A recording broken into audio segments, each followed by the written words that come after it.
बदलापूर येथे रेल्वे सुरक्षा व स्वच्छता अभियान संपन्न.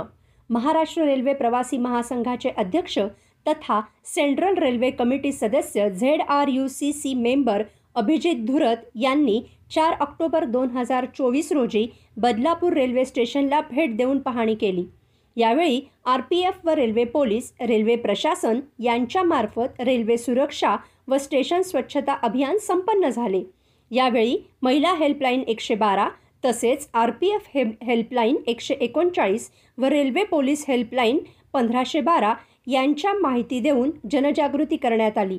यावेळी स्टेशन मॅनेजर सिंग, RPF बदलापूरचे निरीक्षक संतोष अहिरवार, उपनिरीक्षक KB सुतार, रक्षा यादव, MSF GRPचे SI Suryavanshi madam, head constable Nande, महिला शिपाई तसेच समाजसेवक डॉक्टर अमित कुमार गोईलकर, महासंघाचे प्रिया गायकवाड, सुरेखा तळेकर, वंदना भगत, सुनील दुपटे, रवींद्र चौधरी, विकास भोसले, पदाधिकारी, कार्यकर्ते तसेच मोठ्या संख्येने रेल्वे प्रवासी उपस्थित होते.